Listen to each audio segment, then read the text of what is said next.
cables and yeah, no, I think we can move this just as easily to the other side. Yeah, no, that's Doesn't make better. much difference for the online viewers. Okay.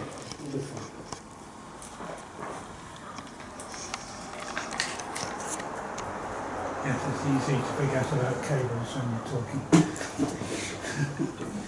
Just blunder into them. Thank you. Okay, so this is kind of weird because I sort of, you people over there. Just don't look at yourself. No, there's Mike. I can see Mike, and there's presumably some other people as well. Hi, Mike. And then, so I'll probably mainly speak to you because I can see you all. So that's kind of nice. That's what I kind of like to do. But anyway, so let's stick to this. I'll come backwards and forwards. So here we go. Indeed. Now I'm going to begin. Well, actually, yeah. So first of all, I just want to say that I want to ask. Ask of you a couple of things, right? So the most important is that when you're listening, to attempt to listen not just with your minds, but also with your hearts, with your feelings, right? To feel the concepts and ideas that I'm bringing. Because this is actually very essentially what Pythagorean mathematics is about. I also want to ask you not to put questions or make comments while I'm talking, because I'm going to attempt to cover quite a bit, and I would like to complete in the time available. So, and it is because basically I'm going back to looking at Pythagorean mathematics in the 6th century BC to coming to now, and quite a lot has happened in that time. So, right, okay, so I'm going to do, I started and I realised that I needed a preamble, so I think we can do it. So then I'll come back to the other. So hopefully this will all stay together while I do this. So first of all, so I just realised I needed to say, you know, why do we need to think about Pythagorean mathematics now? You know, because there's not much point in talking about anything if it's not actually needed now, right? So I maintain, I'm putting forward the argument that we do need it, in that standard mathematics, the standard mathematics that we have now, is basically half of the original Pythagorean mathematics. Right? And the part that we've got is the left brain part. And this mathematics dominates our lives. This infiltrates, this permeates all of our lives. You know, through the science, through the technology, through the finance. Right? And since the 16th century, which is when I'll be going back to what happened there, there have been huge advances in mathematics and in science, technology and finance, and there have been major disasters as a result of all these. And we need to be aware of this. We actually really need to sit with the fact of that and not just think there's an idea that mathematics is pure and so separate from everything that then happens, or you know, pure science. I say that we actually we face enough problems now with climate change, not to mention, you know, escalating warfare, etc., etc., to have to think and think very deeply about what we're doing. So if we go back to Woodley,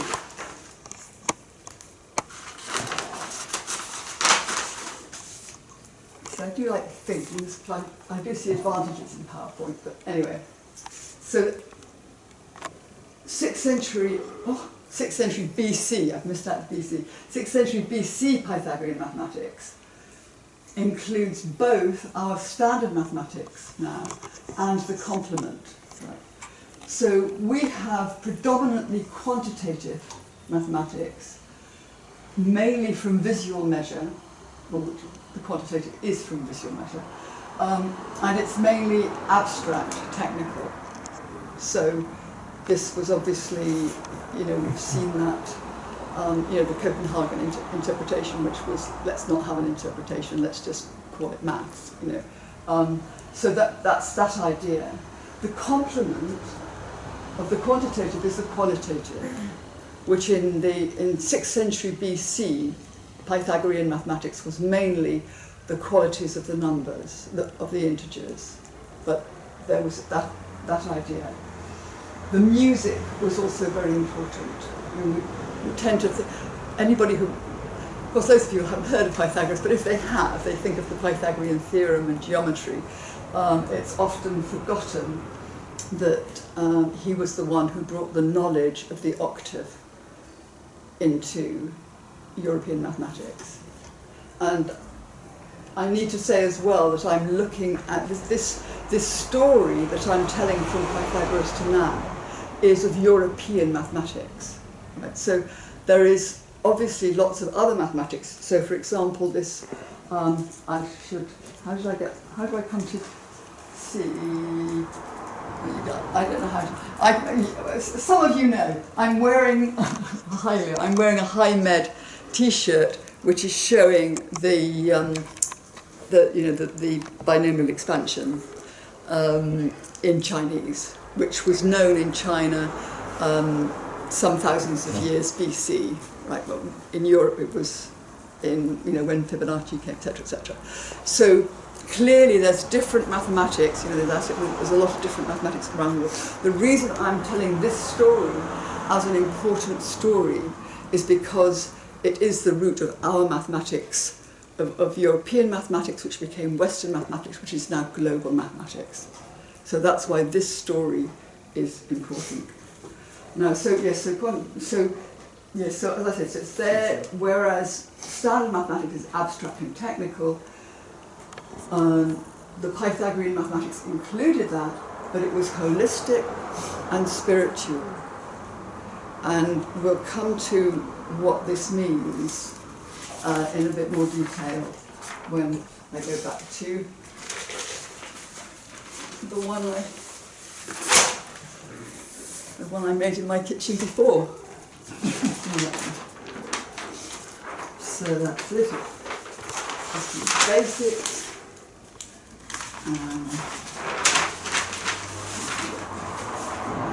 So I want to be really clear. Some of you will know some of the things that I'm saying now because you will have heard earlier talks, but some of you will not. So just the very terms mathematics and philosophy are Pythagorean terms. They did not exist before the Pythagorean community. This is important. That's important. So mathematics comes from ta mathemata, which means those things that have been learned. That's what ta mathemata means in Greek. Right? The mathematici are those who are proficient in the learning.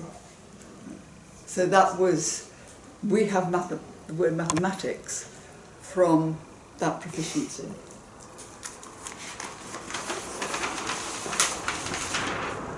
Now, philosophy, the Greek word is philosophia, it means the wisdom of love. Originally, it did not mean the love of wisdom. Something very crucial and wrong happened between Pythagoras and Plato. The Pythagorean community, as most people know, was broken up. There's sort of stories about irrationals, blah, blah, blah, but it was a political, there was a local ruler who didn't like, Pythagoras was seen as a threat, as any sort of, he was a charismatic teacher and leader and a shaman and other things. Anyway, so that's how it got broken. And really, the sort of short story is that that when I'll come back to that. Okay. So, but just to make it absolutely clear that this is the meaning. So, if you look at any of these Greek terms we have, so astronomy is astronomia, geography is geographia, genealogy is genealogia. There are lots and lots of portmanteau Greek words. These were words that were extant at the time. So if you look at any extant portmanteau Greek words, it is the same structure. The second part here, the nomos, the graphia, the logia, in this case the sophia, is the one that rules. So astronomia are the laws of the stars. It goes like that. Geographia is the writing about the earth. Genealogia is the study of one's descent. Philosophia is the wisdom of love. So just from that structural fact, it's clear. The other way that it's actually clear is because the Pythagorean community was a spiritual community. It was, in a way, it was like a pre-Christian Christian community. They shared, everybody. Yes, men and women were of equal status. They were vegetarian, and they shared all their belongings. Right? And it's really interesting because philia. There are 4 words for love in Greek. If anybody, there's a book by C.S. Lewis called The Four Loves, in fact. The love of the divine is agape. The romantic sexual love is eros, and family love is storge. Philia is loving friendship. And that is definitely what characterized the Pythagorean community. You also sometimes have the translation of caritas to be another kind of love, like a charity community. Caritas, that's That's Latin, yeah, that's right. Latin. There's a Greek, there's a Greek, The Greek's word charitable only belongs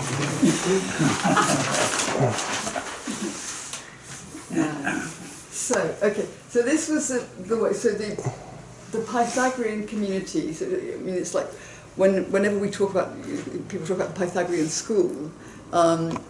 They weren't schools like we have today, and just as early universities were not universities like we have today.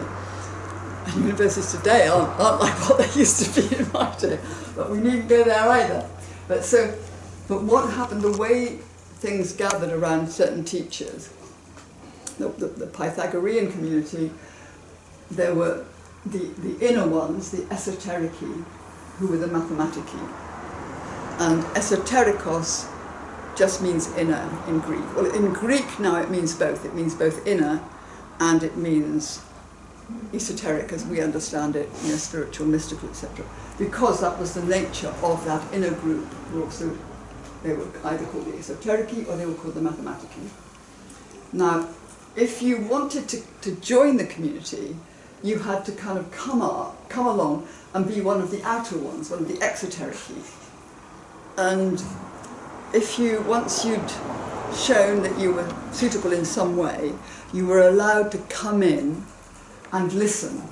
You were then one of the acousmatici. And it is very pertinent that they were the listeners, not the observers. So the listening was important. It was the listening, because listening can go much deeper. Seeing we only ever see on the surface.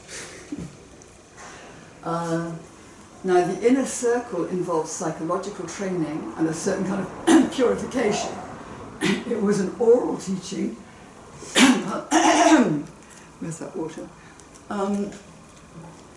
The secrecy was in order to protect the new knowledge. It was like an alchemical vessel.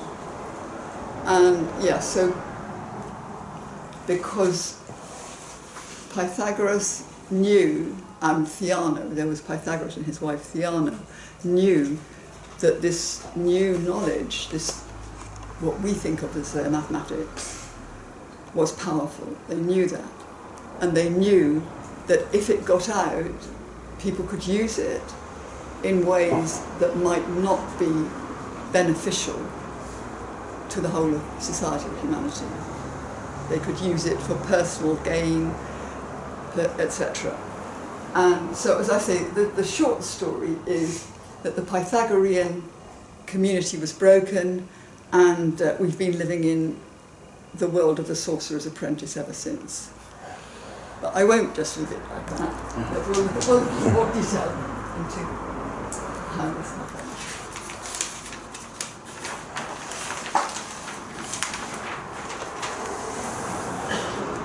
So,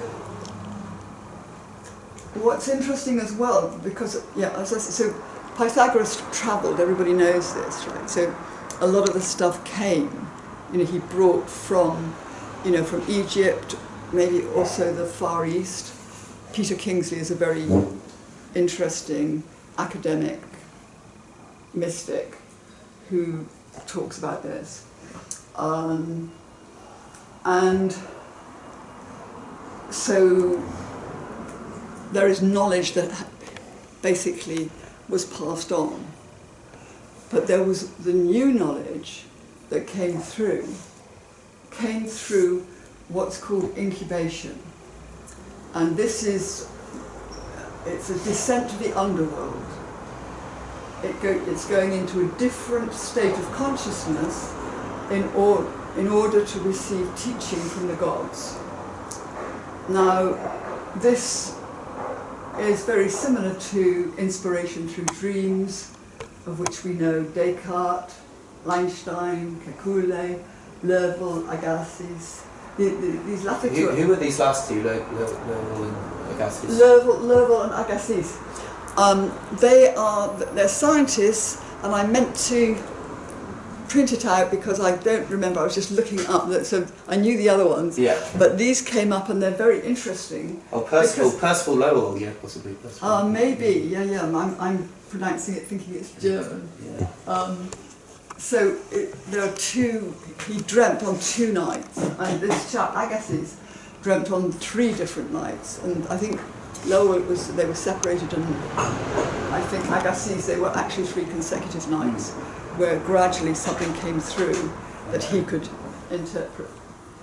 But the 6th century BC, pre-Socratic magician healers followed a deliberate process in order to open to this kind of inspiration. And the descent to the underworld, actually, they were in temples, there were caves, they had specific places where they would go and do a kind of Vipassana, really, just kind of like just totally undisturbed, in dark. It could be, it could be for days, but Wasn't some of the oracles, the Delphian oracles, in a similar kind of sacred location where there was perhaps a mind-alteringness to the place for some reason? Absolutely. We know that. Interestingly, like Newton and Ramanujan, both. Newton, was an alchemist before he came out with his gravitational theories and stuff. Ramanujan credited all of his mathematics to a goddess. Absolutely. No, for Ramanujan it was just direct. It was a goddess. Hardy was like, how do you know all this? And so she speaks to me. That's right. She puts it on my tongue. Yeah. It's absolutely. It's so beautiful.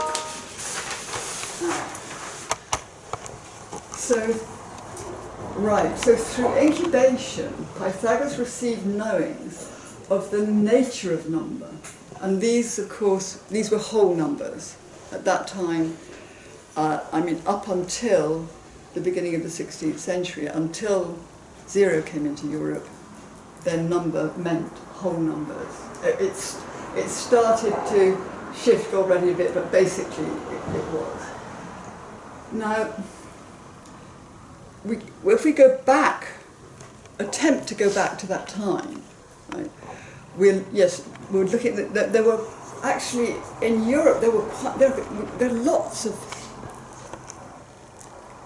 30-odd, 50-odd, significant. We have text fragments from various pre-Socratic teachers. Right? So we know of a few of them, but there obviously were others.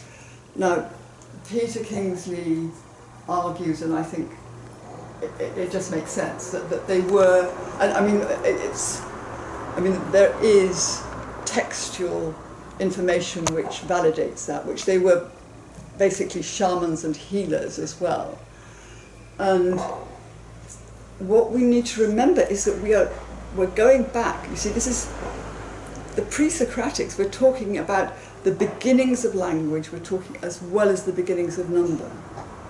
So this is initially these are written marks, and written marks are magical. We have the runes. Now, we now think of them as just signs, but signs are also symbols which have power. We forget that because basically we've been pretty well anaesthetised to the symbols or to the symbolic content of the signs we live with, because we are surrounded, with these signs.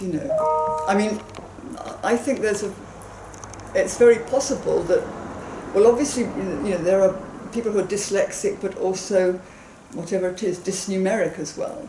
Dyscalculia. What's it called? Dyscalculia. Dyscalculus, yeah. Dyscalculia. There's a good way of recovering in your mind how magical signs are, and that's the picture driving through the desert in Arizona and someone having taken down the signpost that says you've got to turn left here for the next petrol place, and then that quickly becomes a matter of life and death. As happened when sat-nav first came along, people were getting misdirected in Arizona and coming into New Mexico, coming into all sorts of problems here. Yeah. So just a road sign can be the difference between getting Absolutely. So, so I think the dyslexia, part of it could be that there are people who still actually somehow feel the power of the symbols and can't just ignore it to see them as signs. My father, just anecdotally, my father was dyslexic. He only learned to read and write in the church because school thought he was a failure, and he learned to read from the shape of the whole word. So it's something to do with the eye and the process of identifying individual letters. By looking at the shapes of individual words. Now that's very interesting. This is the thing about Pythagoreanism and holism as well. Yeah. I have a son with Down syndrome, and again, it's a total mistake to try to teach them the cat sat on the mat.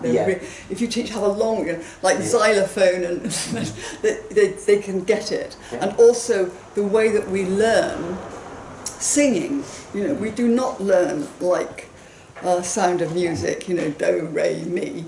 We learn a sense, we learn a phrase, a song, something that is musical and holds together.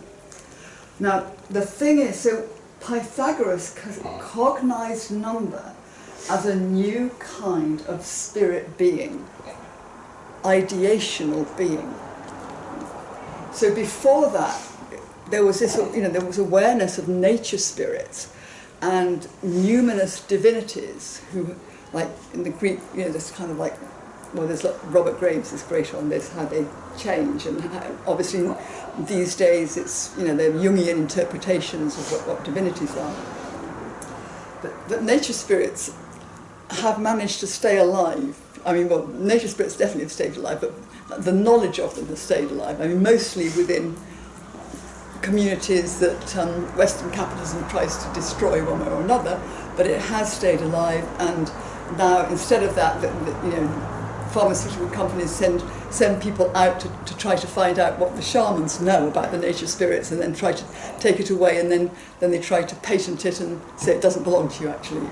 Anyway, let's not go any further with that. So ideational beings are spiritual beings, and we will be coming back to this as well. So that there's certain key concepts now for, like in the Pythagorean community, the monos, the great oneness, was the divine source of number. 1 was not a number. 2 was the beginning of number. I mean, some said 3, but anyway, let's stay. 2, because it's multiplicity. Number requires multiplicity. So 2 was the first number.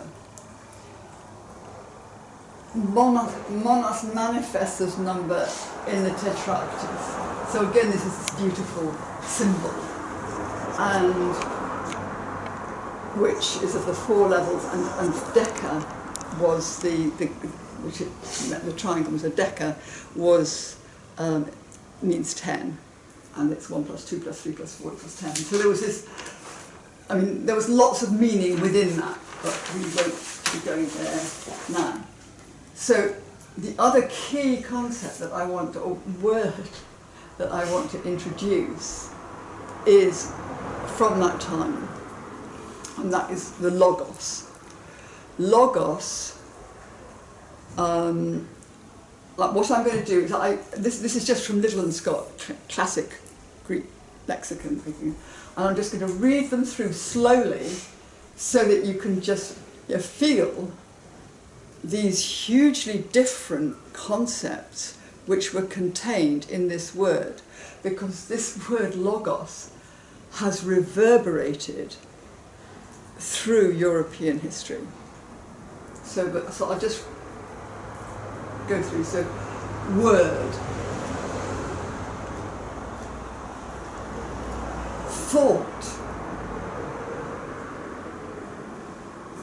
reason, language,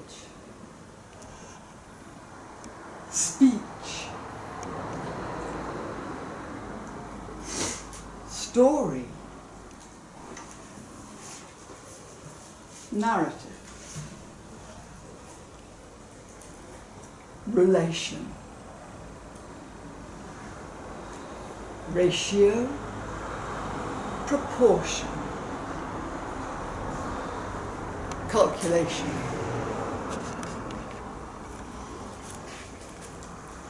So all these will be coming up. But first, so I'll just say that what we're looking at through my talk is to do with the zeitgeist, the spirit of the time. So German operates the same principle as the Greek there. And we'll think about the genius of language. So this relates to what I was talking about, Pythagorean awareness of numbers as spirit beings. Language, we live in language, we communicate through language, and language lives in us and through us. That's how language changes. So the idea of the genius of language is of this, again, this other kind of being that has... I'll wait, sorry, I've got you asked not to interrupt. I've got a feeling you could be going somewhere very interesting, so you better stay with it, but do hold it. I want to just go back to the fact that, I'm introducing it now. In German, Geist means both spirit as we understand it in Anglo-American, which is, spiritual. We have created this huge divide between spirit and matter, which, yes, Roger, it's a myth. It's it's unnecessary and it's been very unhelpful. In German, Geist means spirit as we understand it, but also intellect. So there was a famous political book by a guy called Alfred Sohn-Rettel, lovely chap, called Geistige und körperliche Arbeit, so intellectual and manual work. So this is what we are needing. We are needing to recognise that spiritual doesn't mean just airy fairy, you know, kind of woo woo. You know, it's actually. I mean, you know, obviously we did have a talk at ANPA many moons ago from a guy saying, you know, a physicist, philosopher, physicist, you know, are electrons real? Right? You know, because it is. We have this maths, which, you know, it's great. We can, you know, we can talk about all sorts of things, but, you know, as real. And of course, we live in this terrible time when people say things like science proves or science says, which of course I know that all of you know is the most terrible, terrible thing to say, because science doesn't prove anything, science doesn't say anything. There are scientific theories which are as good as the last experiment, and etc. But anyway, so we're already in, you know, in our science, we're dealing with spiritual beings, you know, and with questions of their reality or not. So just to get that in place. So then, yeah, so looking at a spirit of the time. So that's, again, that also is coming back to what I was saying about why now. Because what I am claiming as well is that there is, that the zeitgeist now is calling for this renaissance of Pythagorean mathematics, of that understanding of not just the left brain part, but also the right brain. So now we'll just go through how Logos has shown up in history. So Heraclitus, another pre-Socratic thinker, shaman, healer, like Pythagoras, also talked about the Logos actually in a similar way to St. John much later. He talks about the word, or my word, you know, the word will last. People hear the word but don't understand it, you know, etc., etc. Logos in Pythagorean mathematics comes in this distinction between arithmeticae and logisticae. These were two branches of concern with the whole numbers. Arithmeticae, because the word for a whole number was arithmos. So arithmeticae concerned the qualities, or eidae, of the numbers. You know, I'll be coming to that a bit later. I've got little pictures. Logisticae was calculating with numbers. Logos then comes through Aristotle in his logic. So that's the reason aspect of the Logos. St. John, in the beginning was the Word, etc. And then going fast forward again to Chartres, the Chartres Cathedral, which, if you haven't been there, go. It is the most amazing, most beautiful cathedral, wonderful stained glass, wonderful carvings, and deeply meaningful. And it existed. It was a holy place from before Christianity. There is a well about, I don't know, 200 feet deep. Anyway, but towards the end of the Middle Ages, there was a school in Chartres. Again, not a school as we know it. There were various teachers, but what they were teaching were the 7 liberal arts. And that's the trivium, grammar, logic, and rhetoric, and the quadrivium, number, geometry, music, and astronomy. And I'm asking, where do we go now? So I'm opening out those 7 now. So the trivium is the logos as word. You know, grammar, the structure, logic, the reasoning, rhetoric, how do we use language. The quadrivium was the logos as ratio. And we saw there were the 4 different aspects. There was number, the whole numbers, number in space, geometry, number in time, music, number in space and time, astronomy.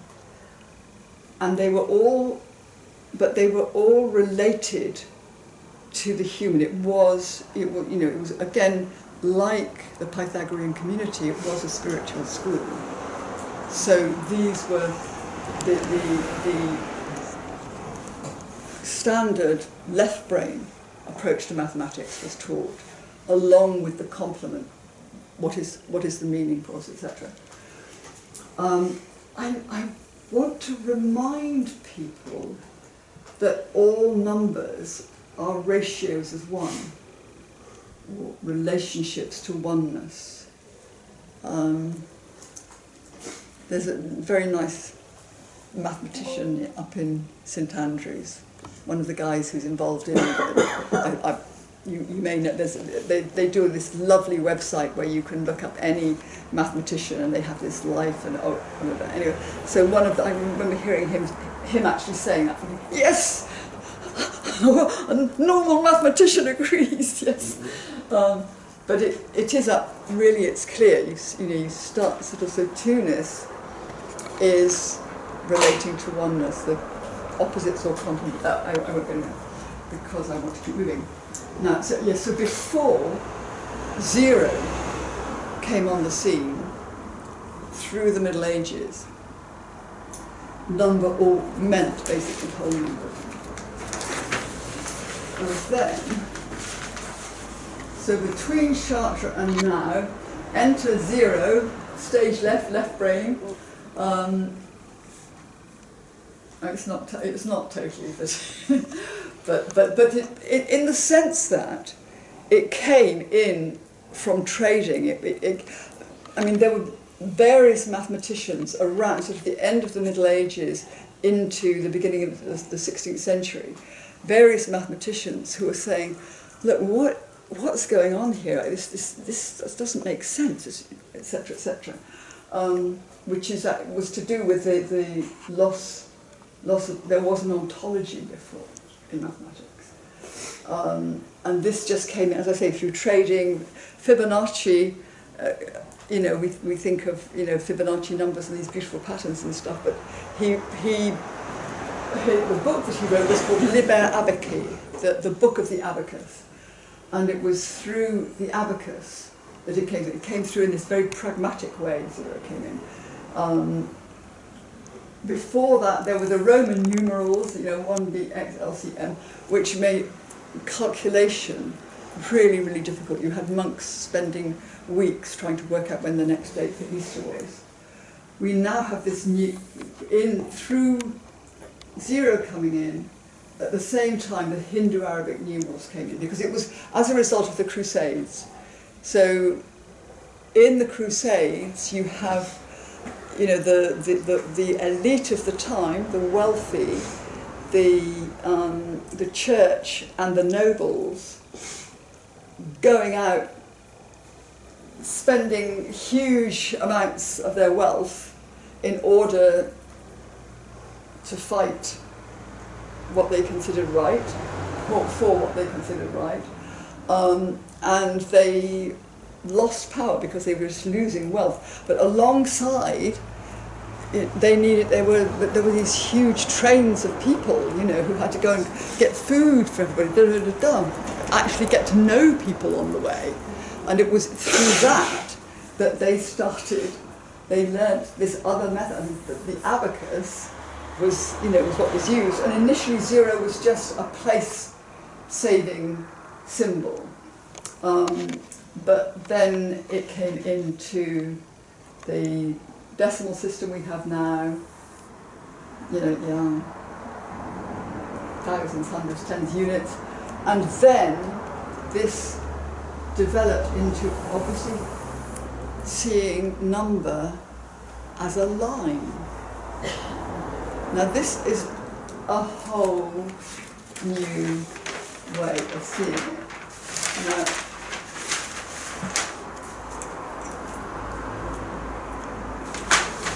so in fact, I will do this one first because we'll just to get a feel.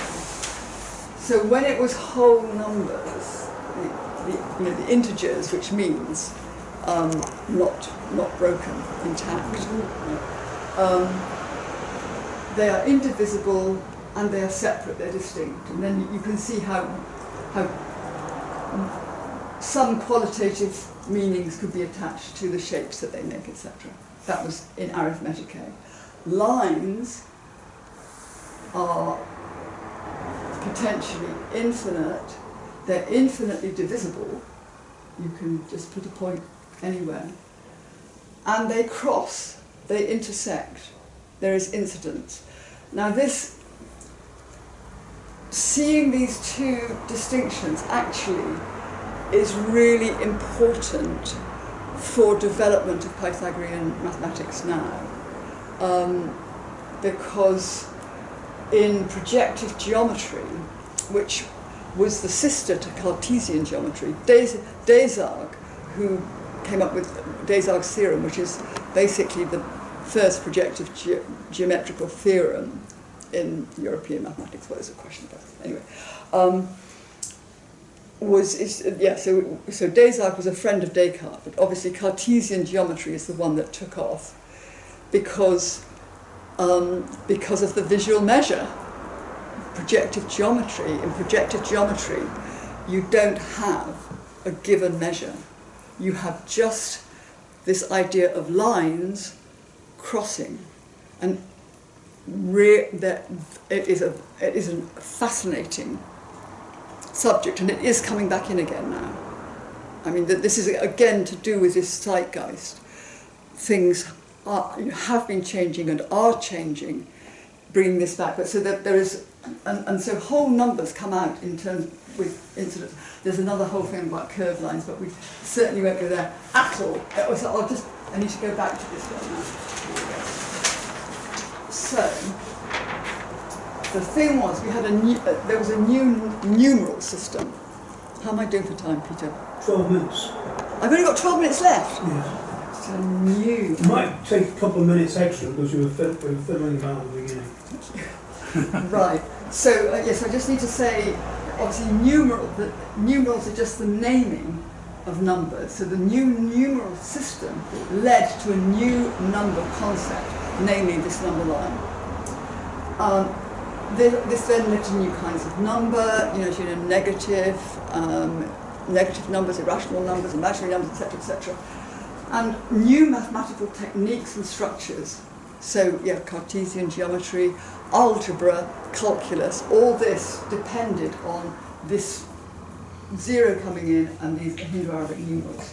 And then what happened, and this is really around 1500, it was the birth of a new symbolic mathematical language. This, which was separate from verbal language. The fact that this was then, but before that, mathematics had been embedded in verbal language. I mean, basically Latin was the lingua franca of mathematics. But that was, that then was the shift of, it was a lot to do with algebra. I definitely haven't got time to go into it, but take my word for it. Or read, well, actually there's a paper in ANPA. It was a friend of mine, Martin Lowe, who sadly is no longer with us, but there was a paper of his in an ANPA proceedings posthumously, I don't know, a couple of years ago, where he goes through it very in detail. And he actually thinks, you could put it up, we've done that.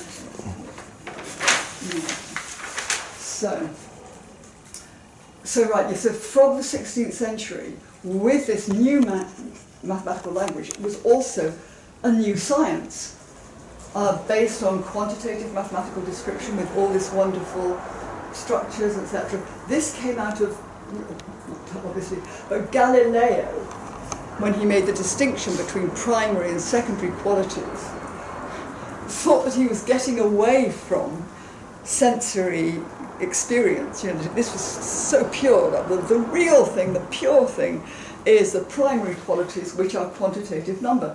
But of course, all he was actually doing was basing it all on vision, because it was visual measure. And this is really key to get this.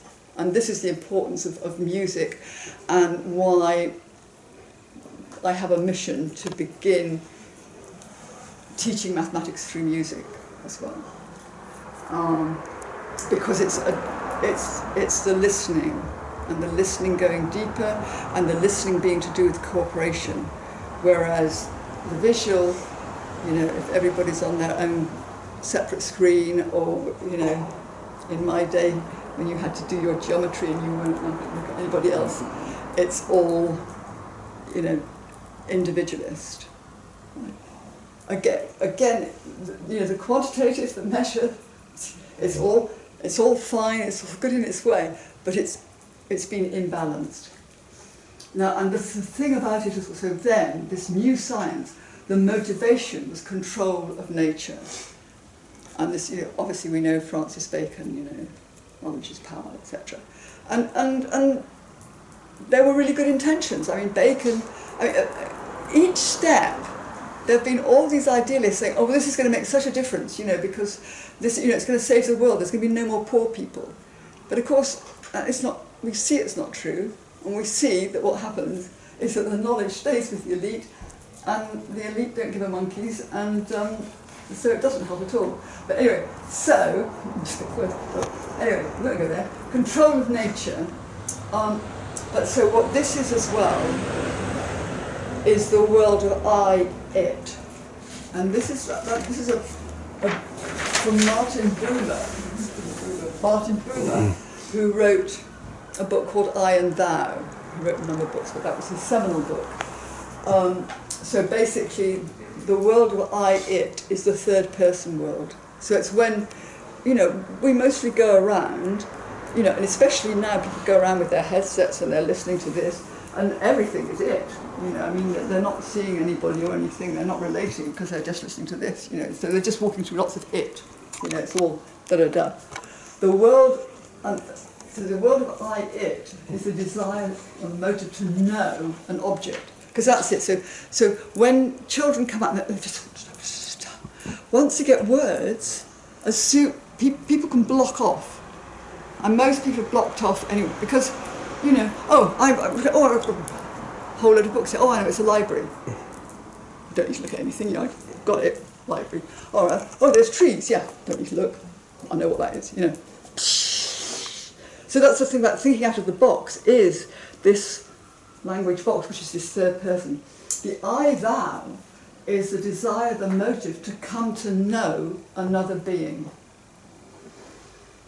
Which is, I mean, it's basically, it's the difference between scire and conoscere, in German, wissen and kennen. And I suppose, anyway, it's knowing things and getting to know you. That's specifically on an equal footing. Sounding music. Yeah, that's another subject. Exactly. Thank you. Definitely. So the I-it question is what do we know, and the desire is for certainty. And Wittgenstein's very good on this. You know, yeah.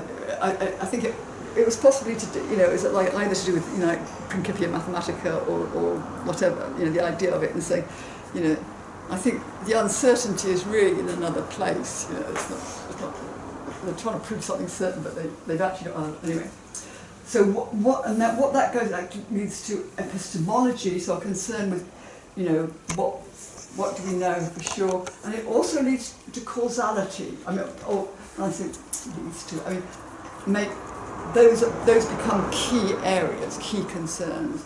If you're in the world of I, it, and the control. The I-thou question is how do we grow? And the desire is for integrity. And it leads to ontology. What is the nature of being? And this in the 16th century, that's what the mathematicians, the pure mathematicians were saying, is look, you know, what are these new numbers? What is all this? And there are people like Cardano saying, don't know what it means, I haven't got a clue, but it works, I like it, I do it. And it went on, pragmatism went on, came went from there.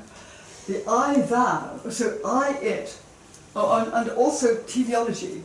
So because it's when we're in I thou and I'm relating to you, then I'm also kind of, I'm opening, but then I'm feeling myself differently, and that's why I know I need to be in my integrity, so I actually have to come closer to what is my real core. And then that's this kind of sense of, well, what am I being drawn to? Yeah, that's a tidy shot, I guess, into the floor anyway. So it looks without, looks at the outside. I, thou, looks without and within, looks to the outside, but looks to kind of like, who are you? You know, what is it, blah, blah, blah. And within, you know, who am I? So, and listens, I, thou, listens. So I, it is cool and objective, I, thou, it's warm, love and inclusive. Interestingly, etymologically, epistemology means stands on, understanding stands under. The Serum prayer, God be in my head and in my understanding. The third line, God be in my heart and in my thinking. This is this thing of, I mean, again, I presume most of you know that the heart has, you know, that there is a heart brain. I mean, this is the Heart Maths Institute. I mean, the number of neurons and the traffic between the heart and the brain. Well, actually, and the gut as well. This is another whole thing to do with thinking, feeling, and willing, and being a wholeness. But I'm going to race on through. So, but I want to look, because there is Pythagorean epistemology for now, but it starts with awareness. It starts outside of consciousness, outside of language. And that's when we, you know, it can be a dreamlike state, or it's when we're outside of words, and just this, I mean, in a way, kind of like oneness of no-thingness. But so that awareness, you know, like peripheral, because we live in a number of senses, but we live with a dominant script in our minds, which stops us being aware of most things. And then we tend to kind of focus on one sense at a time. But we have this background awareness, which is, as you know, people can get back memories and really clear memories with much more sensory detail than they were aware of at the time. Anyway, so there's that awareness. That comes into consciousness and then into language, or it has the possibility of coming into consciousness and into language and then into reason and then into logic. Obviously I'm not going to this usually now, but these are all contained. But if we take, once we go into develop Pythagorean mathematics, we can go from awareness into ontology as well. We can do both. And that will be the ontology of I, thou, which is relationship. Time's up, but you could take a couple more minutes. A couple more minutes, right, yeah, because I think I'm really, really close now. Yeah. So that, yeah, relationship, which, as you remember, is another meaning of logos, and ratio of the relationship. So if we go back to the 6th century BC, ontology was an ontology of stasis, eternal truths, and it stood there. But what's come on? So in the 16th century AD, the ontology was lost. Epistemology rose. Right. Now, from the 20th century on, there have been new possibilities that have come through. I mean, it's very, very interesting, actually, that we call the end of the 19th century the fin de siècle, the end of the century.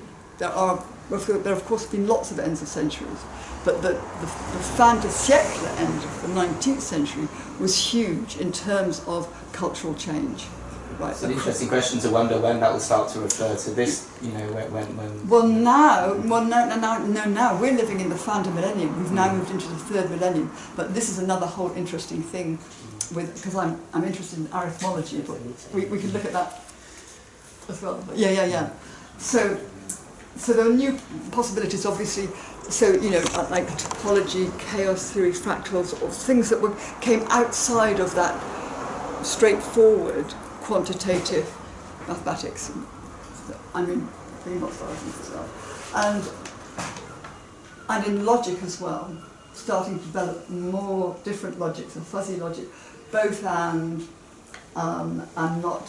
So we've come into more of a both and situation, which is actually also both matter and spirit, not either materialism or spirit. And it's the both and is both and either or, or XOR. And yeah, we're very nearly there. So 21st century Pythagorean mathematics, its ontology includes change and process. It's not just that they're not just fixed. So numbers we can recognize numbers as processes. They're heterogeneous. So if you have a two-ness, whenever you have a two-ness, you have a three-ness, because you can have it, you know, as what is between the two, you know, or what holds them together.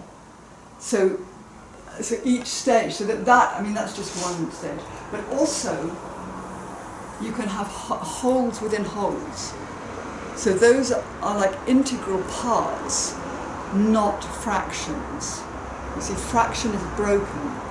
But, I mean, just look at our bodies. They're wholes within wholes. We've got hearts, you know, the heart is part of our body, the lungs, all these different organs are parts, but they have their wholeness in the whole body, and they're obviously so many more.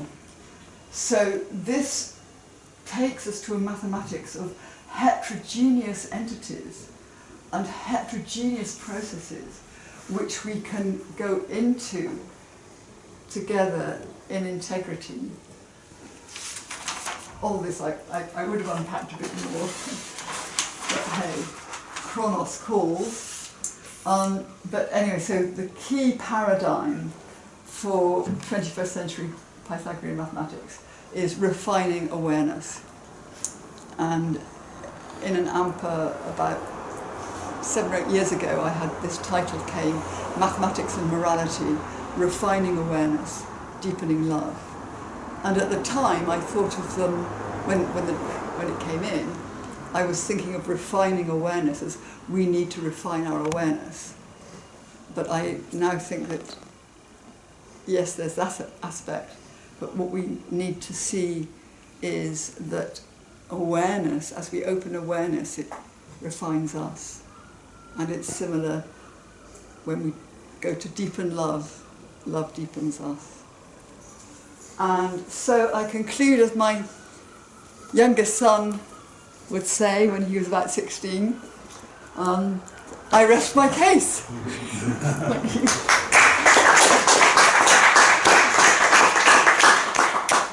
Thank you very much, Nicola. Just in case there's just one or two comments from Zoom. I think we haven't got much time. Lou? I have a question. The question is, how, in your view, does the Euclidean mathematics relate to the Pythagorean mathematics? Well, no, let me amplify my question just a little bit. What happens with Euclid is the axiomatization of geometry, of course, but that means a refined awareness of the geometry. In the sense that one looks. Wait, let me finish my sentence. One looks through the Pythagorean theorem to see that it is supported by the parallel axiom and the other simple principles of geometry. So the Euclidean mathematics, I think at that time, stands for a refinement of awareness. Actually, that is really interesting. I think you might have something there, because it also, I think the idea of demonstration came in with Pythagoras. It was deiknoumi, I show in Greek. But it's certainly Euclid who, you know, beautifully, amazingly brings that together. And he does. I mean, Euclid is wonderful. You know, he's very clear. I mean, as you know, Aristotle was very clear that his logic had a limited, you know, domain. It's only afterwards that people tried to squash everything into bivalent logic. But Euclid was, you know, very clear about the koine, that you state your beliefs. You know, not, yeah. So yeah, so I agree with you. Peter's moving us on here. Yeah, we have to move on because we're over time. Albert, I think, had a question. Lovely to see you, Lou. Can't hear. Okay, hear me? Yes. I have a little comment. It's already nice, but I have time for the You're too quiet. We can't hear what you're saying. Do you hear me? No, I have. We can Just hear now volume. better. Better now? Yeah, better now. Okay. It's about the word philosophia. Philosophia means, ancient Greek means the love for science, not the science about love. The love for science. That is, I think, what's important. Well, Yeah. I mean, Sophia means wisdom, and Sophia was a goddess. So, Sophia is wisdom, and philo is to love, the philosophical love to work about science.